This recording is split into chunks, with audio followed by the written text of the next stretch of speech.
Continuing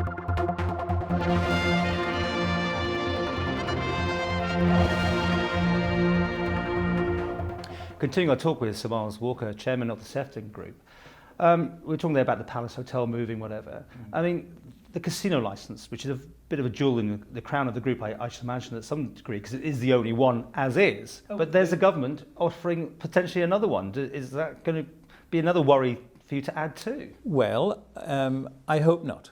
I hope not. When it was made clear that the government were going to offer the second licence, if a suitable applicant came along, and I think that licence would act as a carrot for development, yes, of course we were concerned. We spoke to government, and government made it clear that if they did offer the second licence, it wouldn't be in Douglas. It'd be in Mount Murray maybe, or somewhere. Is that too near? No, we would be comfortable with that. Okay. Of course, any competition. And I have to say, I come from the place where I think competition is good. I mean, that's my natural instinct. But obviously, if it's next door, that's not very sensible for either party.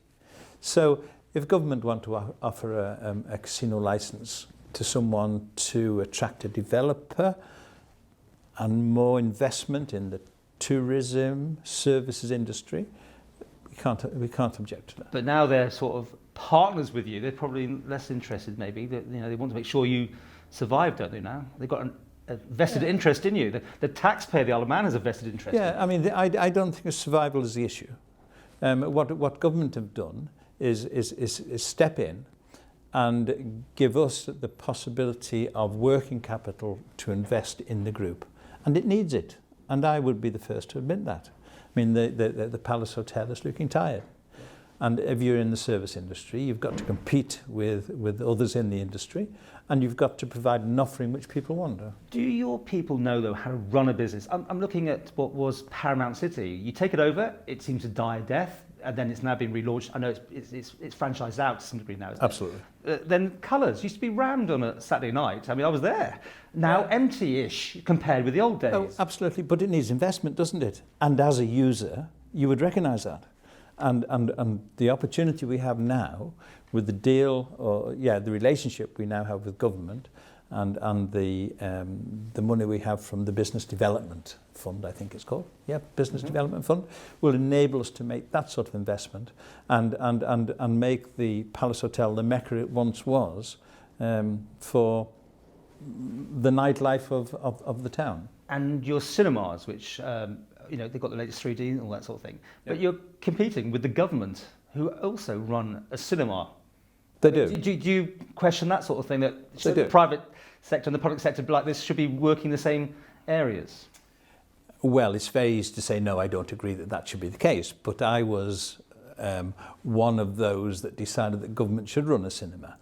But that decision was made when there wasn't one in the private sector. Well, there was a 6-month gap, wasn't there? That's right. And you filled it. And we felt. And then you've carried on we since. Felt it ought to be. I say you, when you were the government.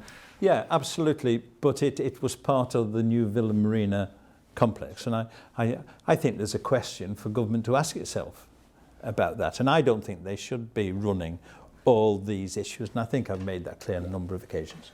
Let's talk about the 300 staff or so that you employ.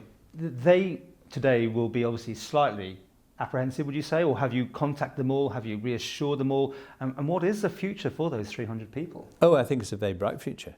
I think it's a future that will grow with the business opportunities, and of that I have no doubt. I think they have been concerned when they've seen the lack of investment over the last few years, and appreciate, I think, the reasons for that happening. Is this losing the Hilton title, those sort of things, because you didn't match up to their standards? Can you say that would be the same? Yeah, losing the Hilton banner was difficult, but only because of the way that it was done. And we had no time to reorganise the booking facilities and that sort of thing. Time has passed, and if you looked at the Palace Hotel, very fundamental things like size of bedrooms didn't fit in with Hilton standards, that sort of thing. And it was a loss. But I mean, we've caught up with that. We've got our own booking system. We can do a cross-booking facility with the Sefton and the Palace through the whole group. We couldn't do that before with Hilton. There was no suggestion when we had the Hilton banner that we could do any bookings for the Sefton.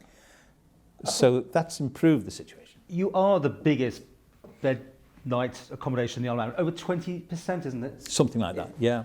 I put it to you that the government just couldn't let you go. I mean, whatever happened, the government had to support you because, especially with TT around the corner, this would be disastrous for the Isle of Man, wouldn't it? I think government appreciate the importance of our business in the tourist industry and to the Isle of Man. And I'm pleased they do, I have to say. I think recognition of a company's worth is absolutely right. So when do you turn the corner then? When will you be looking at things from a different perspective? When the shareholders start seeing returns again, you can get rid of the government? Next week, I hope. How many years do you think? Seriously. I think attitudes will be different next week because we're looking forward again and not just sort of belt and braces all the time. So reinvestment is a key thing here. You're going to start being able to put money back into reinvestment. Had this deal happened a month ago, and that's not just government, but the whole, it's been quite a complicated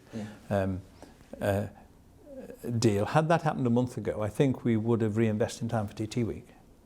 Now we've got a dilemma because TT Week is only a month away, and I don't think we want to upset the facility we have now because we won't have it completed in time for TT Week. So shortly after TT Week, things will be happening. So finally, you're feeling quite positive. And you're staying with the group, are you? I will stay with the group if the shareholders want me to, and I gave my assurance to some of the major shareholders in 2010 that I would give it 3 years. I mean, the easiest thing in the world would have been to walk away, and I didn't want to do that. I think it's an important group. I've been a client, a customer of it for many, many years. I've admired the Sefton Hotel considerably, the way that it has been the flagship of the Isle of Man tourist industry. I believe the Palace is also part of that very pivotal part of the industry. I want to see investment in it, I want to see investment in the group, and I want to see it prosper. And the shareholders, I think, deserve it to prosper.